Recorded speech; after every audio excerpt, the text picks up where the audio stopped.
네, 안녕하십니까. 대한사랑 세종지부장을 맡고 있는 정영태라고 합니다. 오늘은 매국의 역사학자 그들만의 세상이라는 책을 요약해서 발표하는 시간을 갖도록 하겠습니다. 이 책은 우리 역사가 청산되어야 할 최대 적폐라고 기술하고 있습니다. 역사만큼은 전혀 청산되지 않고 있다는 의미입니다.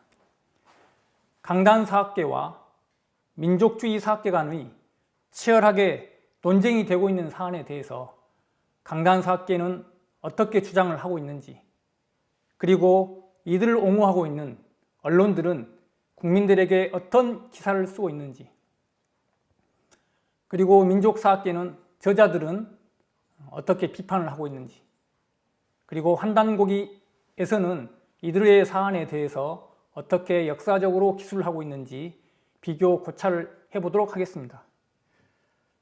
여러 논쟁이 되고 있는 사안에 대해서 가장 핵심적인 한사군, 단군조선, 임나일본부에 대해서 오늘 살펴보도록 하겠습니다. 먼저 저자를 소개하겠습니다. 이 책의 저자는 4명으로 구성이 되어 있습니다.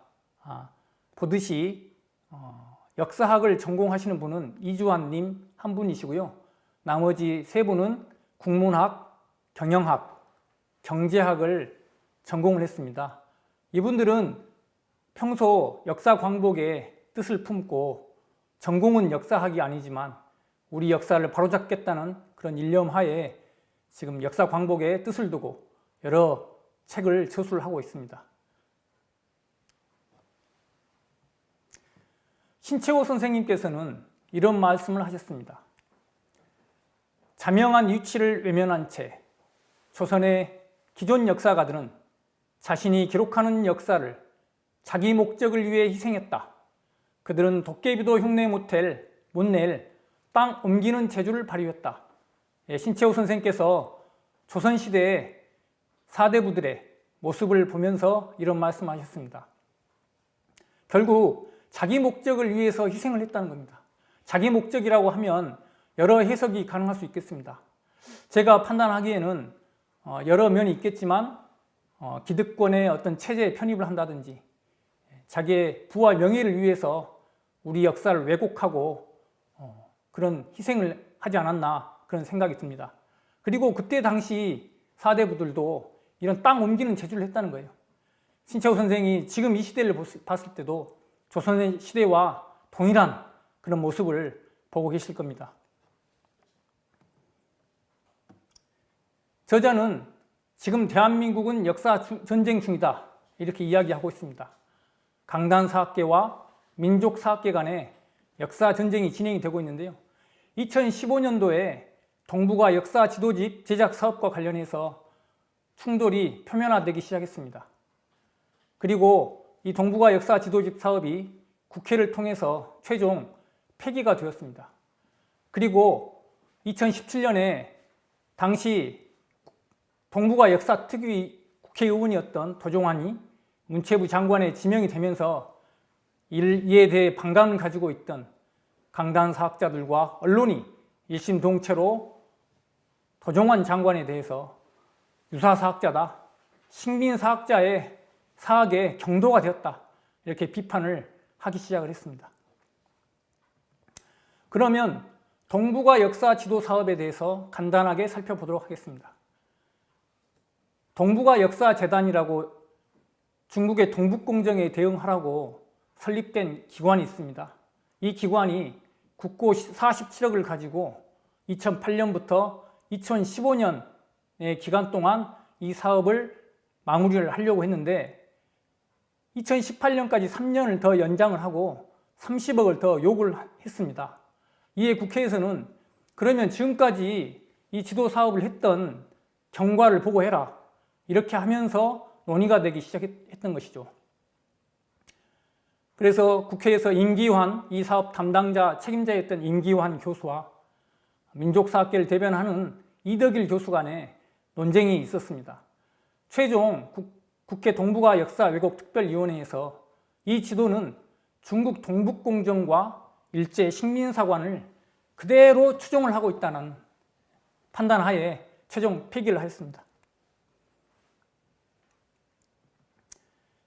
동북아 역사 지도 주요 내용을 살펴보면 한반도 북부는 중국사의 강역이었다.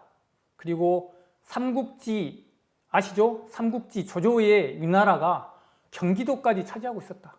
삼국지 100번을 읽어봐도 이런 내용이 전혀 없습니다. 그리고 4세기까지 한반도 남부에 백제, 신라, 가야를 빠뜨려 놓았습니다. 그때까지는 그런 나라가 없었다는 것이죠.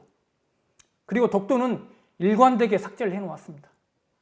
지도 제작 책임자인 임기환 교수는 국회에서 독도를 삭제한 것에 대해 실수라고 했는데 5개월 동안의 수정기한을 주었는데도 끝내 그리지 않았다는 것은 단순 실수가 아니라 의지의 표명이었다.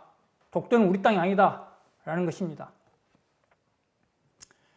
이 동북아 역사 지도 사업이 폐기되면서 강당사학계는 위기감을 느끼게 됩니다. 그러면서 이제 대중들에게 자신들의 역사관을 홍보해야 되겠다라는 생각을 가지고 무서운 아이들이 이제 등장을 하게 됩니다. 기경량, 위가야 등 젊은 신진 학자들, 박사 학위를 받고 대학에서 강사를 하고 있던 그런 젊은 사람들이 전면에 나서게 되는 것이죠. 역사 비평이라는 학술지가 있는데 이 역사 비평은 나름 진보 매체라고, 진보 학술지라고 평가를 받는 곳이었죠. 이 역사 비평을 선택을 해가지고 2016년 봄, 여름 호에 한국 고대사와 사이비 역사 비판이라는 기획 아래에 여러 무서운 아이들의 학자들이 민족사학자들을 공격하는 글을 싣고 있습니다. 경향신문을 한번 보도록 하겠습니다. 경향신문, 사이비 역사학은 왜 위험한가? 제야사학자들의 주장이 역사적 고증도 제대로 되지 않은 상태에서 민족주의라는 이름 아래 일부 국회의원들과 일부 진보적 지식인들의 호응까지 얻고 있다.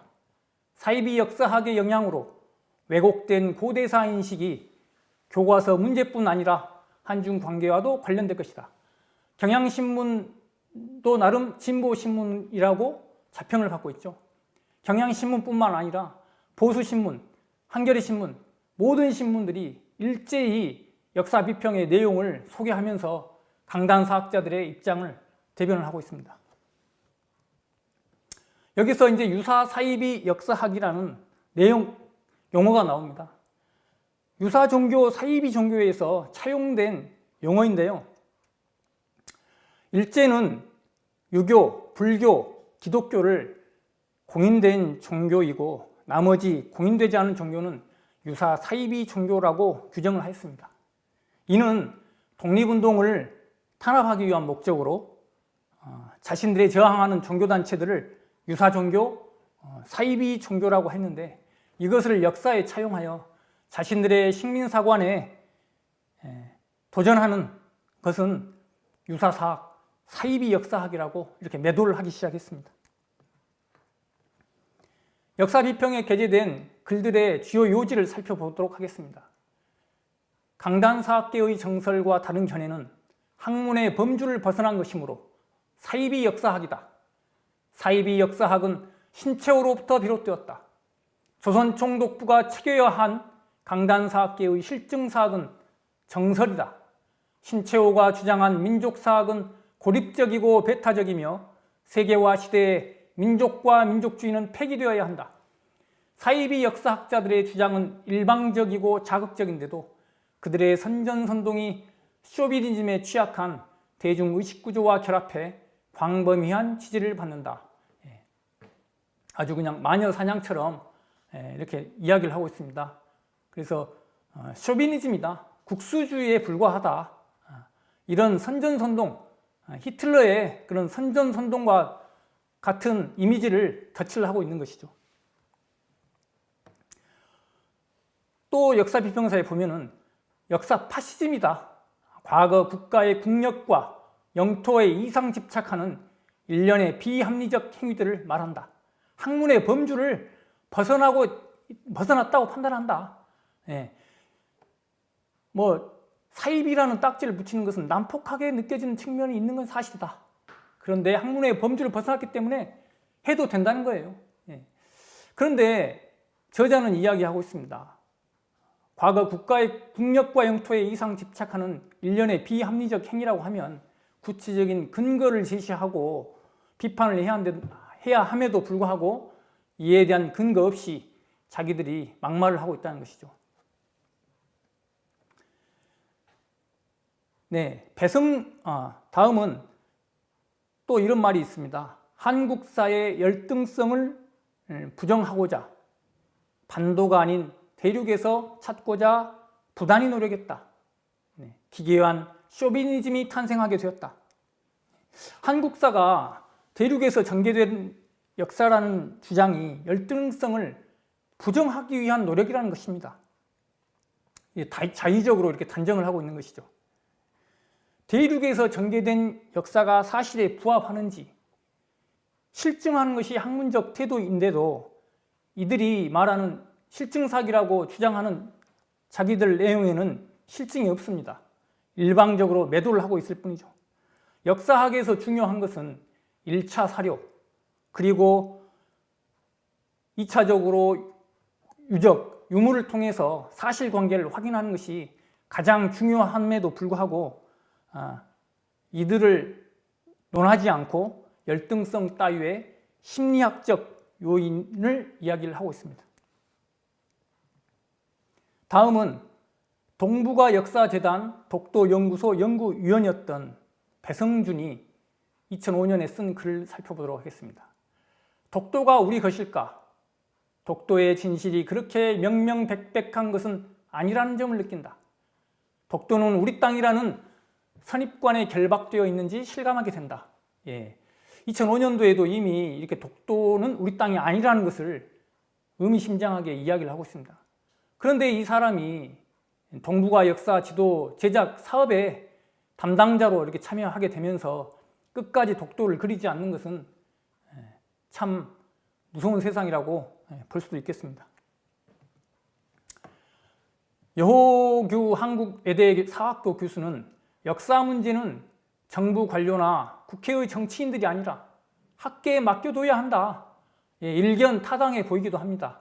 하지만 지금껏 강단사학계들이 70년 동안 무엇을 해왔습니까? 일제 식민사학자들이 구축해 놓았던 식민사학을 그대로 답습하기만 했을 뿐 이에 대한 청산 노력은 전혀 없었습니다. 이에 우리 일반 시민들이 분연히 일어나서 이런 것들을 시정을 해야 될 때가 왔다고 생각합니다. 그 다음 주진호 상명대학교 교수가 이제 우리 도종환 의원과 함께 국정화 반대 운동을 함께 벌인 인연이 있습니다. 그런데 이제 도종환 의원이 문체부 장관에 지명이 되자 이렇게 페이스북을 통해서 만약 도 의원이 문체부 장관이 되어 유사 역사 관련자를 등용하고 박물관 전시에 반영하도록 강요한다면 그와 맞설 것이라는 내용의 기사가 있습니다. 그래서 도종환 의원이 이렇게 문체부 장관에 지명이 되자 보수든 진보든 모든 세력들이 이렇게 압박을 하고 있는 형국을 볼 수가 있습니다. 이병도, 신채옥 다 잘 아시죠? 이병도 교수는 젊은 시절 조선사 편수에 들어가 해방 때까지 일제에 충성을 해왔습니다. 그리고 광복 후 강단사학계의 태도로 군림하면서 일제의 황국사관을 대한민국의 국사로 만든 사람이죠. 신채호는 역사를 잃으면 모든 것을 잃는다는 신념으로 역사 연구에 목숨을 걸었으며 만주 등의 현장을 답사하고 각종 문헌을 섭렵하여 한국사의 체계를 세운 사람입니다. 하지만 우리나라는 아이러니하게도 이런 조국의 광복을 위해서 노력했던 사람이 공개석상에서 신채호는 세자로 말하면 또라이요, 내자로 말하면 정신병자다라고 공공연하게 강단사학자들이 이야기를 하고 있습니다. 그리고 신채호의 역사학을 국수주의, 편협한 민족주의라는 프레임으로 폄훼를 하고 이병도 역사학에 대해서는 객관적이고 실증적인 역사학이라고 지켜세우고 있습니다. 강단사학계의 4가지 절대적 명제가 있습니다.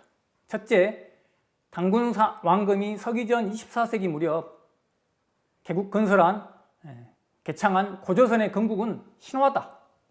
둘째, 서기전 194년 연나라에서 온 위만이 위만조선을 건국 후 한국은 고대국가로 성장하였다. 타율성론이죠. 위만조선에 의해서 한국은 성장하였다. 서기전 108년에 세운 한사군에 의해서 한국은 고대국가로 또 발전되었다. 넷째, 삼국사기 초기 기록은 조작되었다. 이 삼국사기 초기 기록의 불신론은 이병도의 스승이었던 스다 소키치가 고안한 이론입니다. 삼국사기 삼국유사에 따르면 고구려 백제, 신라, 가야는 서기 1세기 전후에 고대국가로 성장한 반면 일본은 7세기에 들어서야 고대국가로 성장하였습니다. 이에 따르면 일본이 한반도 남부에 영향력을 행사할 수가 없기 때문에 이런 삼국사기 불신론의 배경 이론을 만들어낸 것이죠. 그럼 이에 대한 근거는 있을까요? 딱 하나 있습니다. 못 믿는다는 것이 유일한 근거입니다.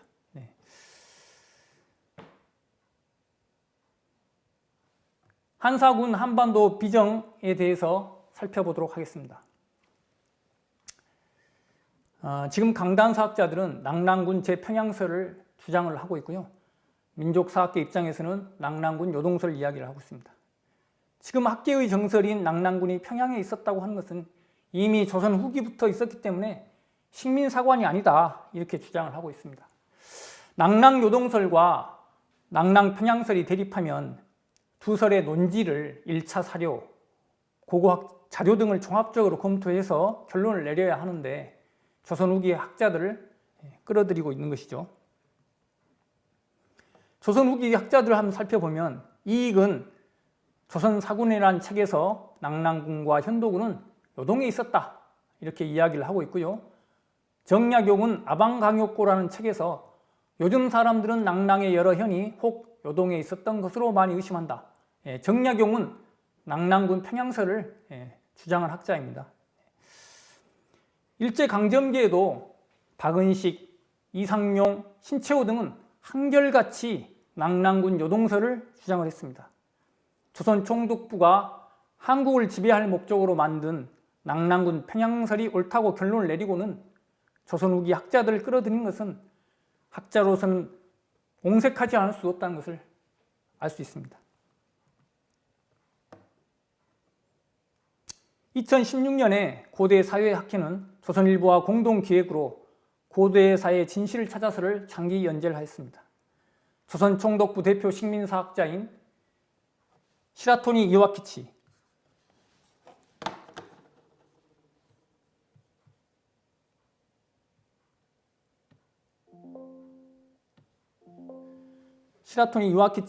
등에 대해서 칭송을 하면서 이들의 연구는 한정된 문헌에 대한 비판을 중심으로 진행되었으므로 엄밀히 말하자면 추론의 영역을 벗어날 수 없는 것이었다. 하지만 당시 진행된 고적 조사를 통해 확인된 유적과 유물들이 문헌이 제공하는 부족한 정보를 보완할 수 있는 물적 증거를 제공했다. 이렇게 이야기를 하는데요. 문헌이 제공하는 부족한 정보의 의미란 무엇일까요?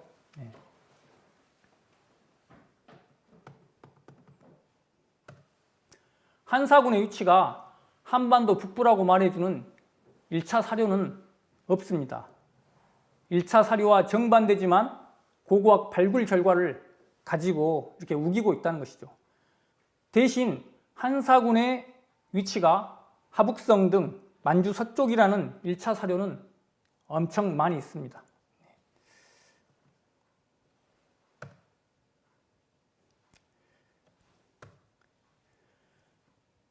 무서운 아이들이 이렇게 이야기를 합니다. 세키노는 1910년부터 15년까지 조선 총독부 촉탁의 신분으로 조선 전역의 고적을 조사했다. 이후 1920년대 중후반에 이르기까지 조사를 통해 확인된 유적과 유물들은 낙랑군의 중심지가 평양이었음을 확인해주는 핵심적인 증거로 인정받았다. 네, 세키노 다다시가 낙랑군 그 평양 지역을 조사를 해봤더니 유물들이 많이 나왔다는 거예요. 그래서 이게 핵심적인 증거다, 이렇게 이야기를 하고 있는 것이죠. 자, 아래쪽에 있는 이 인물이 세키노 다다시입니다. 문성재 박사가 한사군은 중국에 있었다라는 책을 통해서 세키노 다다시의 일기를 공개를 했습니다. 여기에 보면 유리창가의 골동품 가게를 둘러보고 조선 총독부 박물관을 위하여 한 대의 발굴품을 300여 엔에 구입하였다라는 일기가 있습니다. 북경 유리창가라고 하는 것은 우리나라의 인사동하고 비슷합니다. 골동품, 고서적 이런 것들이 많이 있는 곳인데요. 여기서 세키노 다다시가 300여 엔이면 지금 약 1,500만 원가량 된다고 합니다. 이 돈을 조선 총독부에서 돈을 받아가지고 구입을 했는데 이 고적조사 당시하고 비슷한 시기입니다. 그래서 합리적으로 유물을 조작하지 않았을까라는 추정을 해볼 수가 있는 것이죠. 자, 또 점재현 신사비 이만희 시류가 평안남도 1914년에 평안남도 용강군에서 발견한 비석입니다. 평야지대고요. 낙랑군 산하 점재현의 현령이 만든 비문이라는 것이죠.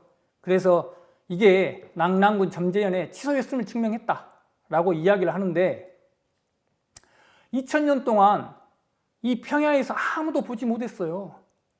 그런데 이만희 시류가 하루 만에 이걸 발견한 겁니다. 그리고 그 지나가는 옆에 그 애기 하나 세워놓고 이렇게 사진 찍어서 대대적으로 낙랑군 증거 유물이라고 발표를 하는 것이죠. 그런데 해방 후에 북한이 이 점재현 신사비를 조사를 해보니까 이 비석 기초에 시멘트가 있는 겁니다. 2000년 전에 시멘트를 어떻게 만들었는지, 그리고 용강군 일대에서 나오는 화강석이 아니라는 것이죠. 그래서 이거는 조작된 유물이다, 이렇게 판정이 된 겁니다.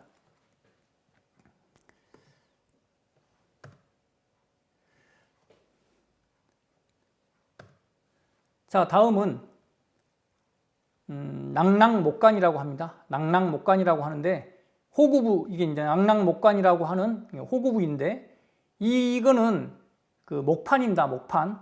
그래서 휴대가 가능한 거고요. 그 호구부는 그 지역의 세금 병력을 부과하는 데 사용하는 대단히 중요한 정보입니다. 그래서 민호의 그 증감 상황을 담고 있는 오늘날에 보면 그 공문서라고 볼 수 있죠. 그런데 이게 이제 북한에서 1993년도에 발견이 된 겁니다. 그래서 이제 무서운 아이들, 안정준이 이렇게 이야기를 하죠. 해방 이후 북한에서 발굴한 낙랑 고분의 수는 3천여 개에 달한다. 낙랑군 관련 유적의 대다수는 일제 시기가 아닌 해방 이후에 발굴되었다. 일제가 관여한 게 아니다 이거죠. 그래서 초원 4년 호구부 목독이 가장 널리 알려져 있다. 이렇게 이야기를 하는데, 그러면 북한에서 이걸 발굴했고 조사를 했기 때문에 북한의 이야기를 한번 들어보겠습니다. 일제 어용 사가들의 견해에 의하면 기원전 108년에 한문제가 고조선을 정복하고 설치한 낙랑군이 무려 420년 동안이나 평양 일대에 존재하면서 식민지 통치를 실시하였다는 것이다. 더욱이 어처구니 없는 것은 한나라 낙랑군의 설치와 더불어 원시 상태에 있는 조선 민족이 문명시대에 들어서게 되었으며 이때부터 조선의 역사가 시작되었다고 주장한 것이었다. 이 북한의 입장은 우리 강단사학계의 입장과 정반대되고 있다는 것을 알 수가 있죠. 이것은 역사적 사실과 맞지 않는 부당한 궤변이다. 그것은 우리 해방 후 우리 고고학자들에 의하여 발굴된 평양 일대의 낙랑무덤 자료들이 잘 말해준다. 우리나라 강단사학자들은 이 자료를 가지고 자기들 입맛에 맞게 낙랑군 증거 자료다. 하지만 북한은 아니다 하고 있거든요. 좀 더 구체적으로 살펴보겠습니다. 우리 고고학자들이 발굴 정리한 자료들은 한식 유적이 아니라 고조선 문화의 전통을 계승한 낙랑국의 유적과 유물이라는 것을 실증해준다. 고조선 유민들이 세운 나라가 낙랑국이라는 것입니다. 우리 역사책에 낙랑국이 나옵니까? 낙랑군은 우리가 무지하게 공부를 했지만 낙랑국에 대해서는 잘 모릅니다.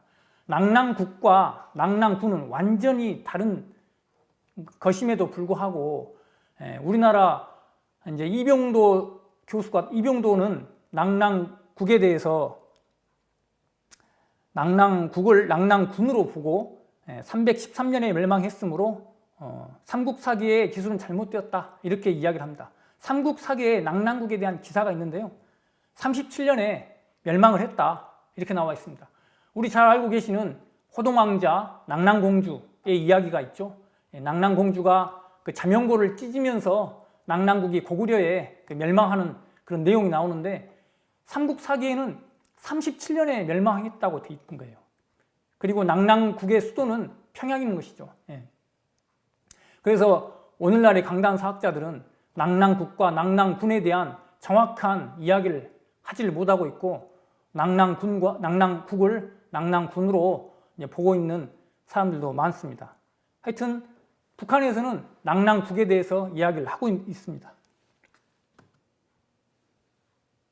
그런데 우리나라 강단사학자들의 입장을 한 번 더 살펴보면 이 정백동 364호에서 나온 이 유물은 낙랑군의 현별 인구 통계를 정리한 목간으로서 낙랑군이 한반도에 있었다는 확실한 증거다.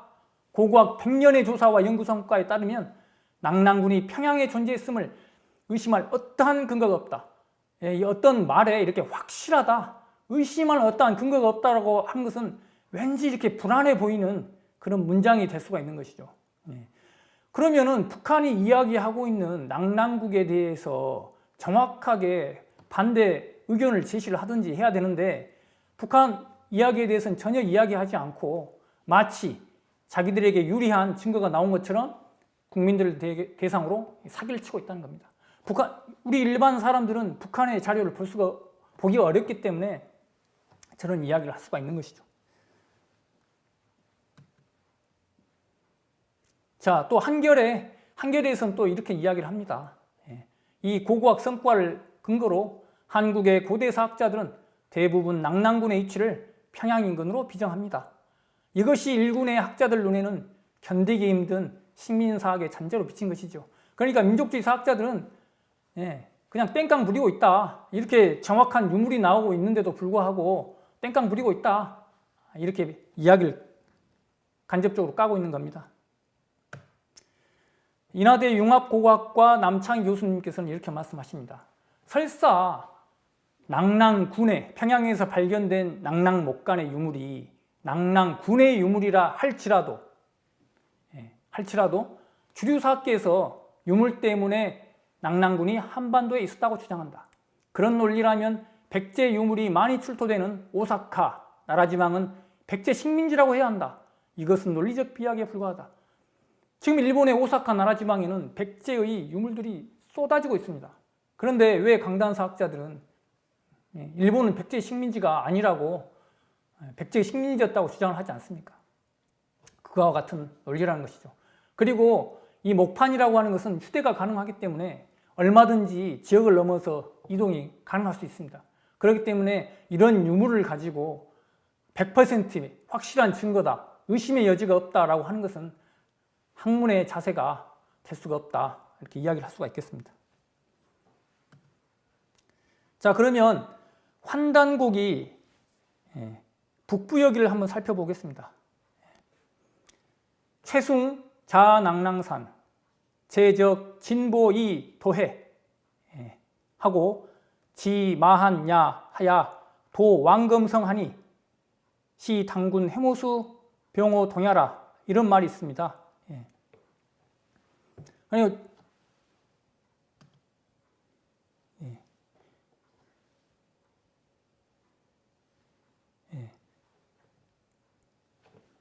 환단곡에 의하면 이 최숭이라고 하는 사람이 그 번조선에 있던 낙랑산에 있었던 그 거부인데요, 대부호인데 서기전 195년에 이 평양 마한이죠. 마한 그 평양으로 와가지고 최씨 낙랑국을 건설했다는 그런 이야기를 하고 있습니다. 먼저 이 사진의 내용을 이제 이해를 하려면 번조선이 있고 북부여가 있는데요.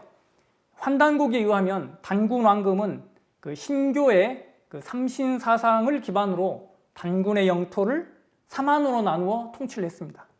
그래서 이를 이제 삼한관경제라고 하는데요. 신채호 선생께서는 북사만, 대륙사만이라고도 했습니다. 그런데 우리가 알고 있는 사만은 남사만이죠. 바로 북사만이라고 하는 진한, 번한, 마한입니다. 이게 이제 나중에 명칭이 바뀌게 되면서 진조선, 번조선, 막조선, 진조선은 만주 일대, 번조선은 요동 요소 일대, 막조선은 한반도 일대를 이렇게 통치를 하고 있었던 것이죠. 그런데 이제 세월이 흘러서 진조선이 이제 망하게 되고 북부여가 이를 계승해서 해모수 당군이 북부여를 이제 개국을 하게 되는 것이죠. 그리고 중국에서는 한나라 유방이 한나라를 개창을 하면서 개창을 하게 되는데요. 이때 이제 자기 그 유방의 친구인 노관이라고 하는 사람이 있었습니다. 노관은 같은 동네에서 한날 한시에 태어난 깨복쟁이 친구라고 할 수 있는데요.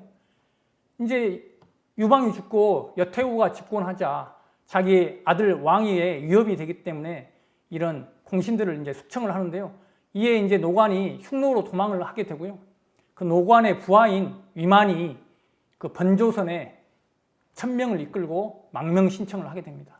그래서 번조선의 마지막 왕인 둔왕이 이를 허락을 하고 위만을 번조선의 국경수비대장으로 임명을 하게 됩니다.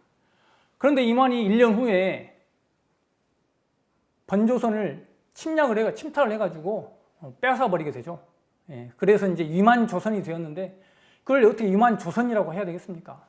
위만 정권에 불과하다 이렇게 말씀을 드릴 수가 있고요. 그 위만이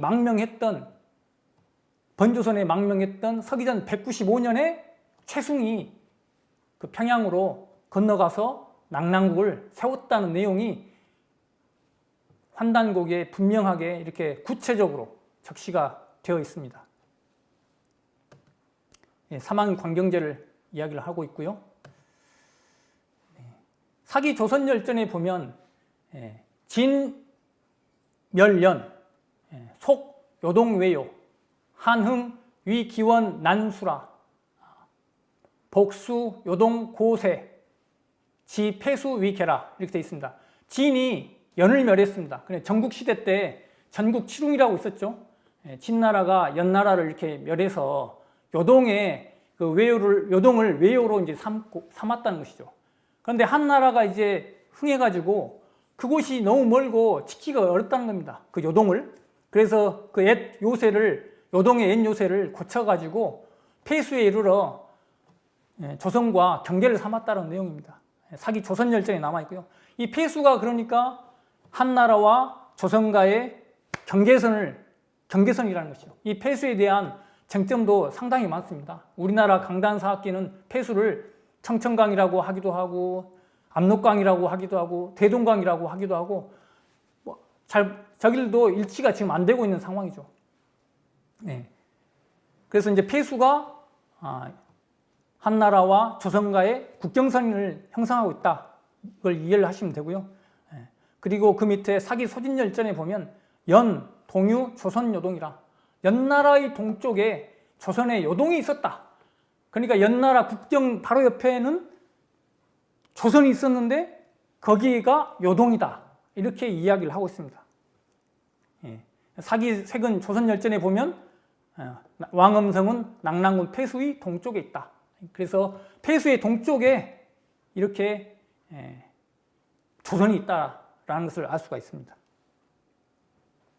그런데 그 폐수는 결론은 요동에 있다. 것이죠. 이게 이제 전국 시대 때 연나라의 그 지도입니다. 연해 장성이 저기 요동 쪽에 있다는 것을 알 수가 있죠. 그리고 사기 하본기에 보면 낙랑 수성연에 유갈석산 하니 장성속이라. 낭랑수성현에 갈석산이 있는데 장성의 기점이다. 사기 하본기에 보면은 낭랑군이 저기 갈석산에 있었다는 것이에요. 수성현에. 그리고 거기에는 만리장성이 시작된 기점이다. 그런데 이병도는 어떻게 고치냐면 수성현, 지금 황해도 북단에 있는 수안에 비정하고 싶다. 수안으로 비정을 해버립니다. 그리고 근거는 제시하지 않고 그냥 비정하고 싶다는 거예요. 대단하죠, 우리나라 역사학자는. 자기가 원하면 아까 우리 신채호 선생께서 말씀하신 땅 뜨는 제주를 이렇게 이병도가 땅 뜨는 제주를 시연하고 있습니다. 그리고 만리장성을 산해관에 있는 만리장성을 평양까지 끌어들이는 거죠. 중국 측에서 봤을 때는 아주 땡큐하죠. 가만히 있어도 저렇게 영토를 늘려주니 얼마나 좋겠습니까? 그러니 중국에 동북공정을 해도 한마디도 이렇게 못하고 있는 현실입니다. 자, 그 다음 임나 일본부설의 실체를 살펴보도록 하겠습니다. 지금 현재 요즘에 임나 일본부가 새롭게 많이 이슈가 되고 있는데 이 책은 2017년에 작성이 되었기 때문에 최근에 논의되는 임나 일본부는 제외하고 말씀을 드리겠습니다. 임나 일본부는 서기 4, 6세기에 일본의 야마토해가 한반도의 남부를 지배 또는 경영했다는 설입니다. 바로 임나가 가야다, 가야가 임나다 이거예요. 이거는 황국사관에 입각한 정한론의 이제 근간이 되었던 것이죠. 황국사관이라고 하는 것은 일본의 역사를 천황 중심의 국가주의적 관점에서 보는 역사관입니다. 그리고 천황제 통치를 유지하는 것을 주요한 내용으로 하는 역사관이에요. 천황제 통치. 임나가 가야라는 근거는 일본 서기뿐만 아니라 중국과 한국의 고대문헌 사료에 전혀 없습니다. 고고학 유물도 없다고 저자는 주장을 하고 있습니다. 이런 아무런 근거가 없는데도 불구하고 지금까지 이렇게 논쟁이 되고 있다는 것은 아이러니한 것일 수밖에 없죠. 세이마스 야스카즈 이 양반은 임나 일본부를 완성한 학자인데요. 1949년 임나 흥망사를 쓰면서 임나 일본부설을 이제 완성을 했습니다. 여기에 보면 구한마르 일본에 의한 한국 병합은 고대의 복천이다. 이는 앞으로 영원히 일본이 한국에 대한 애속을 주장할 수 있는 정신을 인도해준다. 한마디로 고대에 일본이 한국을 지배했다. 한반도는 일본의 고유 영토다. 우리의 애 땅을 회복하자. 이를 통해 일본이 한국을 영원히 지배할 수 있는 정신으로 인도해준다. 이것이 임나 일본부의 요체입니다. 단순히 옛날 4세기에서 6세기에 일본이 한반도 남부를 지배했다는 그런 역사적 사실을 이야기하는 게 아니라 앞으로 일본이 우리나라를 또다시 침탈할 수 있는 그런 근거, 그런 정신적인 근거로서 계속 설파를 하고 있는 겁니다. 강단사학계의 입장을 살펴보면 강단사학계는 임나 일본부설에 대한 정리가 사실상 끝났다. 광복 후 강단사학계의 노력으로 식민사학을 거의 극복했다. 이렇게 이야기를 하고 있어요. 총론으로는 극복했다 이렇게 이야기하지만 그 세부적인 내용을 들어가 보면 임나 일본부설을 추종하고 있는 게 현실입니다. 그러니까 대국민들 앞에서는 극복했다고 이렇게 사기질을 치고 있고요. 속으로는 임나 일본부설을 추종하고 있고 참 비참하지 않을 수 없는데요.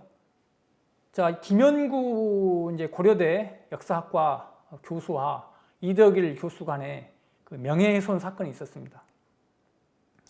이덕일 이제 한가람 역사문화연구소장은 김연구의 교수의 임나 일본부설은 허구인가? 라는 책에 대해 임나 일본부설을 추종하고 있다 라고 이렇게 비판을 하자 김연구가 이덕일에 대해서 출판물에 대한 명예훼손죄로 소송을 하게 됩니다. 소송 결과를 보면 2016년 2월 5일 1심 재판 때 실형을 하게 돼요. 이게 뭐 개인을 명예한 게 아니라 학문적으로 그 체계의 내용에 대해서 비판을 했는데 그것을 가지고 명예훼손이라고 하면서 실형을 해버리죠. 이 사건으로 인해서 이제 민족주의 사학계가 이렇게 결집하는 그런 이제 사건이 되었는데요.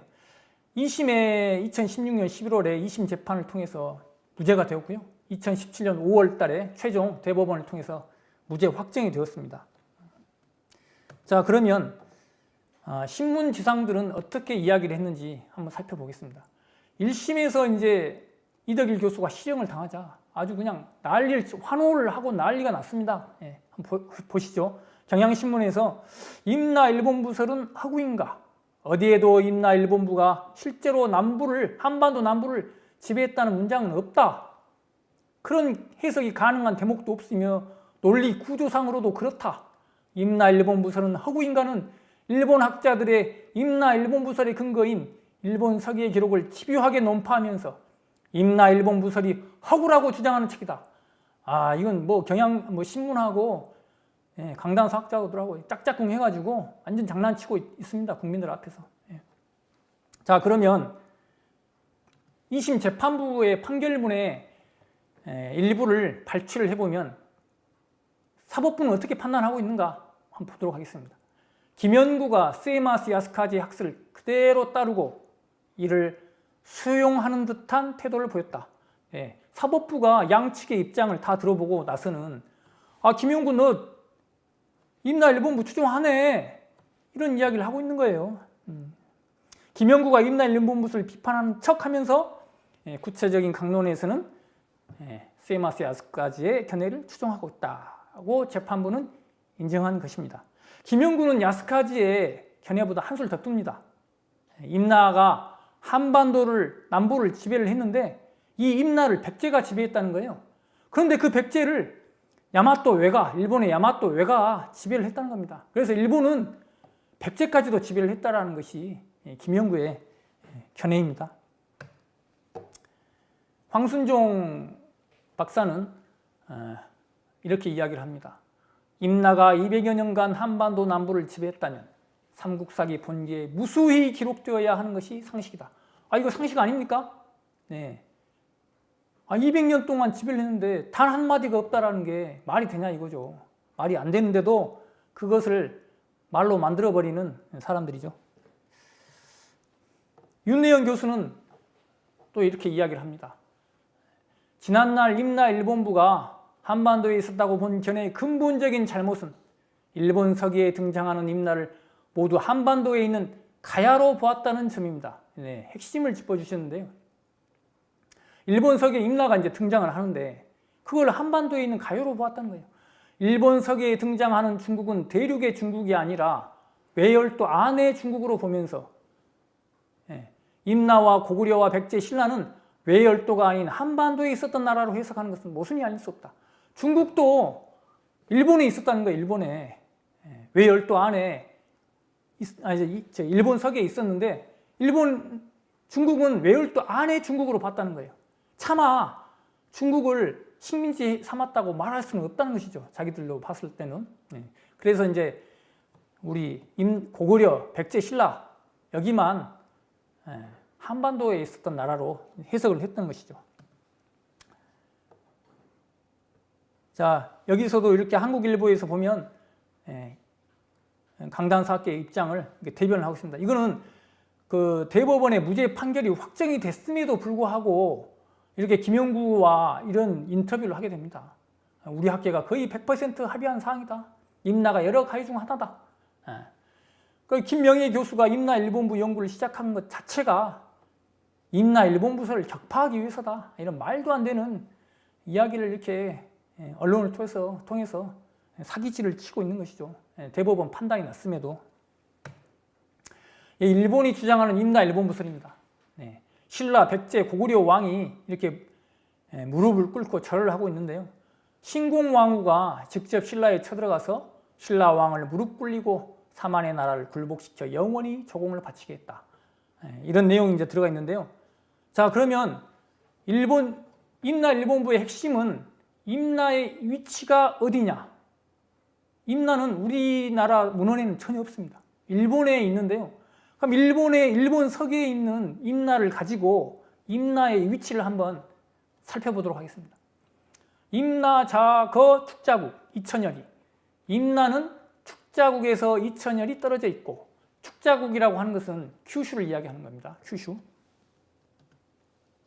북조해하고, 북쪽은 바다로 막혀 있으며, 이제 계림지 서남이라. 계림은 신라죠. 신라의 서남 쪽에 있다. 세 가지 조건이 있습니다.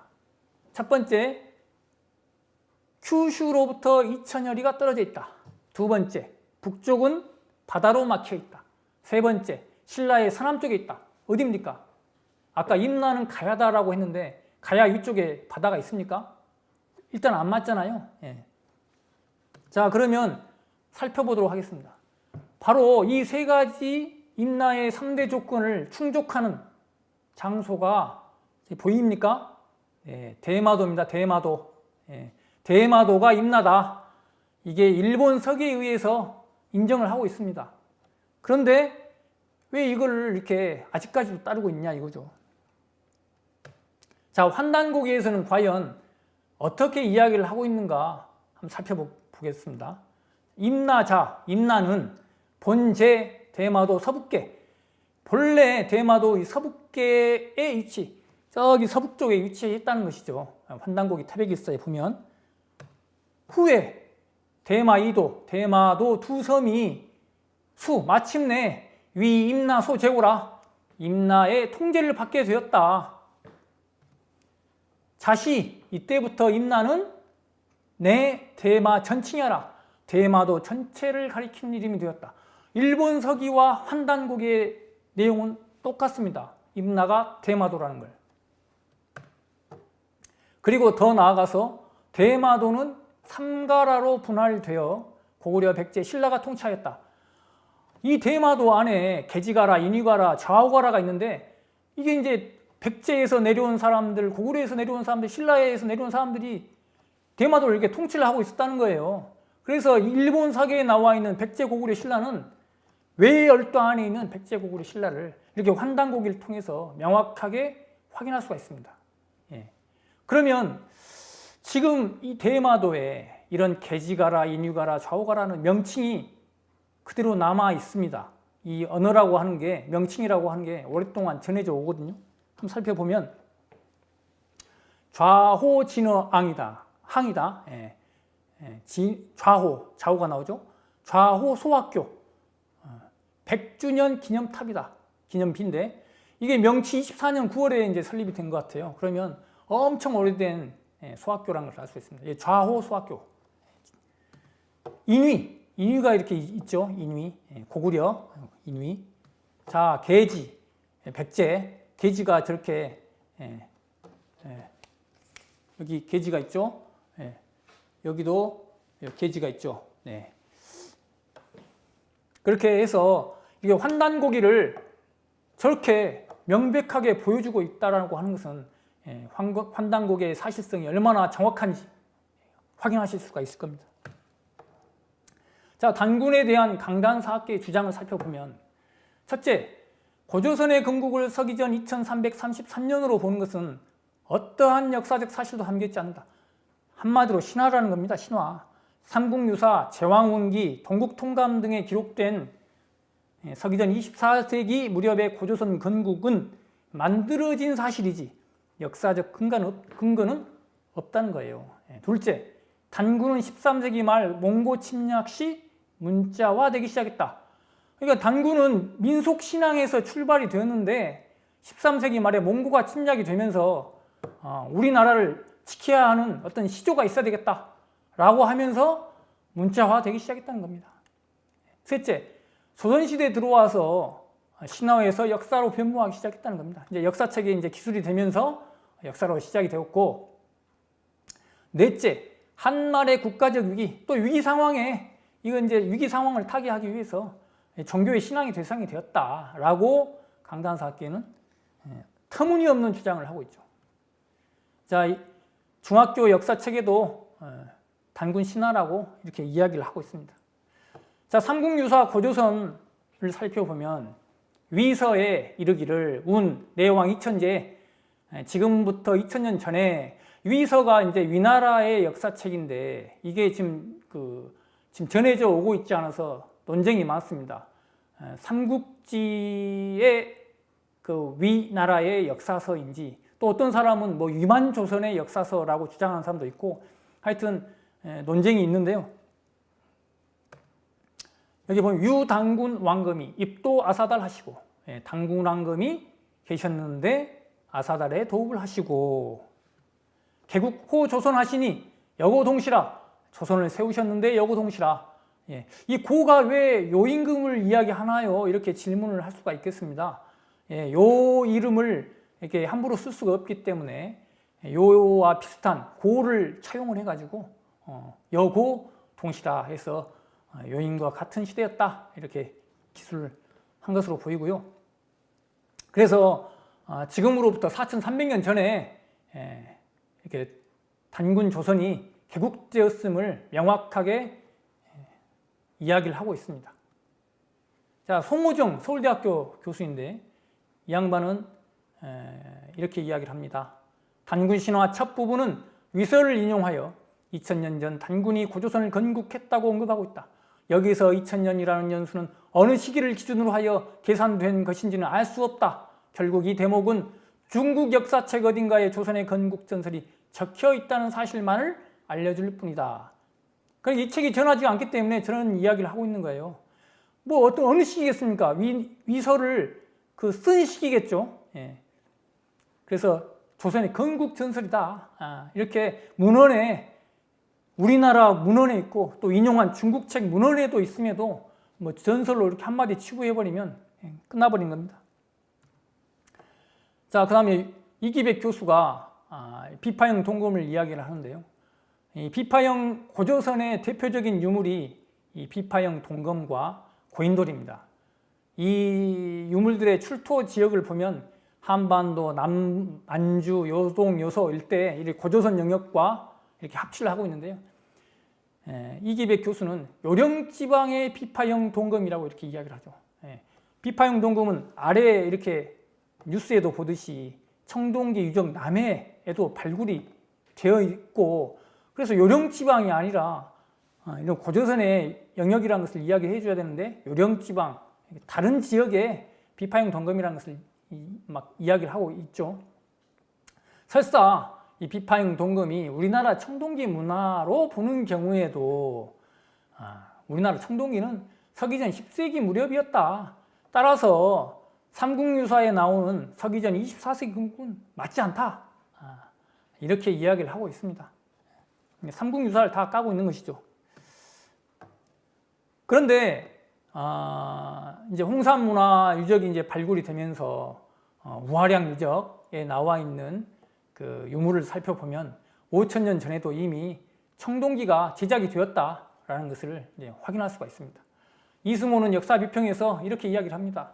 평양을 중심으로 한 서북한 지역에서 민속 종교의 신앙 대상으로 혹은 풍수 도참설과 관련을 맺으면서 그 명맥을 이어오다 13세기 말 몽고 침략의 국가적 위기 속에서 새롭게 조명을 받았다. 민속신앙으로 출발했다는 거예요. 그런데 이렇게 이야기를 하려면 근거를 제시를 해야 됩니다. 왜 단군이라고 하는 그 민속신앙의 대상이 다른 지역에도 민속신앙의 대상이 많았을 텐데 왜 시조로서의 그런 역량을 하게 되었는지 어떤 과정을 통해서 어떤 시조로서의 대상이 되었는지 그런 것들을 제시를 해야 됨에도 그런 이야기는 안 하죠. 자기들 마음에 맞는 말만 결론을 내려버린 겁니다. 환단곡의 단군세기에 보면 단군조선 2096년 3대 왕조사를 아주 구체적으로 기술을 하고 있습니다. 제1왕조, 제2왕조, 제3왕조로 이루어졌고요.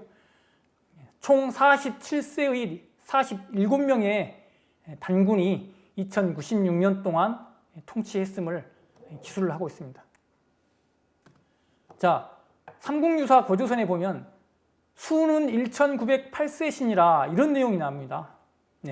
그러면 마치 한 사람의 단군이 1908세를 살았다라는 착각을 하게 되죠. 이런 이제 스님이신데 이분이 이제 어떤 불교 사관으로 이 책을 써가지고 약간의 이제 애매모호한 부분이 없잖아 있긴 하지만 그래서 이제 이 책이 살아남았던 것일 수도 있죠. 네. 일본 일제에서 20만 권이 불타고 삼국사기, 삼국유사만 남겨놓았는데 자기들이 보기에 이 삼국유사가 딱 역사를 말살하기에 딱 좋은 책으로 이제 생각을 했던 것 같습니다. 그런데 1908세를 의 의미가 뭔지 명확하게 설명해 주는 게 바로 환단고기를 통해서만이 할 수 있습니다. 네.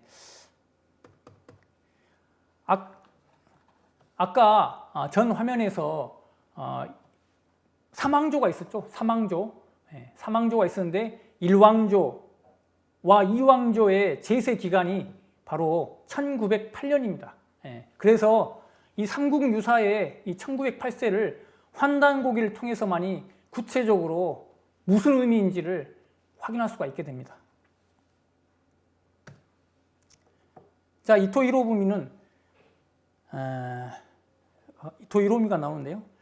이들 식민사학자들에게 단군은 왜 만들어진 전통이 되어야만 했을까요? 일제의 식민지 지배를 유지하기 위해서는 조선의 역사 뿌리를 제거해야 하고 오랜 조선의 역사와 전통을 말살해야 됐기 때문에 단군은 만들어진 이야기다 라고 결론을 내릴 수밖에 없었던 겁니다. 자, 일제가 세워놓은 가이드라인입니다. 첫째, 조선의 시간은 짧아야 한다. 일본보다 길어서는 안 되죠. 그래서 삼국사기 초기 기록 불신론을 통해서 4세기 이후부터 백제, 고구려, 신라는 고대 왕국으로, 고대 국가로 성장했다를 이야기하는 것이고, 둘째, 조선의 공간은 한반도로 한정이 되어야 한다. 셋째, 조선의 역사는 이민족의 지배를 받으면서 시작되었다. 연나라, 한나라의 지배를 받으면서 우리나라 역사는 발전하게 되었다. 그래서 일본에서는 어떻겠습니까? 너희 조선의 민족은 열등한 민족이기 때문에